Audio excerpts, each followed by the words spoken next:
వాళ్ళు లేరు. ఇది మాకే కాదు వాళ్ళకు కూడా తెలుసు 100% నిలవకేం లేరు. అందుకే ఏం చేస్తున్నారు, చాలా స్ట్రాటజిక్గా కేసీఆర్ గారే మొత్తం మీద రాష్ట్రాన్ని అధోగతి పాలన చేసిపోయినాడు అని చెప్పే ప్రయత్నంలో బలంగా ఉన్నారు. కానీ వాళ్ళ కర్మకేంద్రం ప్రారంభించాల్సి వచ్చింది. వాళ్ళు నిజానికైతే 3 నెలల కిందనే తయారైంది. ఆపి ఆపి ఆపి ఇప్పుడు ఓపెన్ చేస్తున్నారు. ఇలా ట్రయల్ రన్ నీళ్లు దుంకుతున్నాయి. ఇట్లా గోదావరి నీళ్లు మొత్తం ఖమ్మం జిల్లాలోని బీడు భూములకు ఇక డోకా లేకుండా శాశ్వతంగా కింద పోలవరం కట్టినా ఏం కట్టినా మనకు నీళ్లు మాత్రం పకడ్బందీగా పర్ఫెక్ట్గా 10 లక్షల ఎకరాలు. అక్కడ ఉండేదే 10 నియోజకవర్గాలు. యావరేజ్గా నియోజకవర్గానికి 1,00,000 ఎకరాలకు నీళ్ళు వస్తాయి. రేవంత్ రెడ్డి గారికి ఏముంది, కేసీఆర్ ఆనవాళ్ళు తుడిచారు అంటారు. కేసీఆర్ అంటే ఆయన గుర్తు ఉండదు.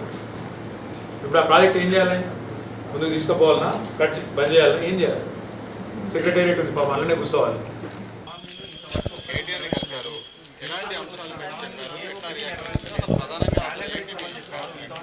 ప్రధానంగా మేము కేటీఆర్ని కలవడానికి గల కారణం ఇప్పుడు మేము ఫేస్ చేస్తున్న ప్రాబ్లమ్సే అండి. ఆ ప్రాబ్లమ్స్ అని ఎందుకు అంటున్నానంటే, మీరు కాంగ్రెస్ గవర్నమెంట్ మాకు ఇచ్చిన హామీలు, ఆ హామీలు మేము ఖచ్చితంగా నెరవేరుస్తాం, మీరు మా కోసం పని చేయండి అని అడిగితే మా నిరుద్యోగులందరూ ఊరు వెళ్ళి పని చేసినప్పుడు ఈరోజు నువ్వు నెరవేర్చకపోతే మేము ఇబ్బందులు పడుతున్నట్టే కదా. నువ్వే నెరవేర్చకపోతే మా పరిస్థితి ఏంది?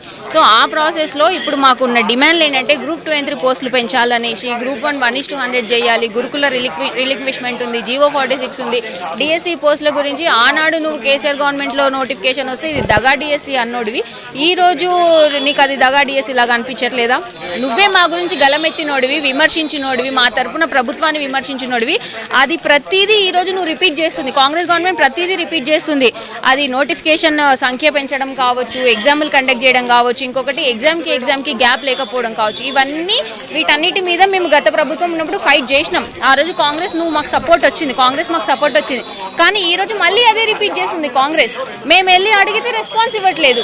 ఎందుకు అనంటే వాళ్ళకి అవసరం తీరిపోయింది కావచ్చు. మాతోటి ఎమ్మెల్యే ఎంపీ ఎలక్షన్స్ లేవు, ఇప్పుడు తీరిపోయిందేమో అని మాకు అనిపిస్తుంది. అంత నిర్లక్ష్యం ఎందుకు మా మీద? సో నిర్లక్ష్యం పక్కన పెట్టి మా కోసం మా మీద శ్రద్ధ పెట్టండి. మీ కుర్చీలు కాపాడుకునే పనిలో మీరు 10% 100% పెడతారు కదా, అందులో 1% పెట్టండి. మేము ఎక్కువ అడగట్లేదు, 1% పెట్టండి. మా మీద మీరు పెడితే మీరే రెస్పాన్సిబుల్గా ఫీల్ అయితే మేము ఈరోజు ప్రతిపక్షానికి రావాల్సిన అవసరం లేదు.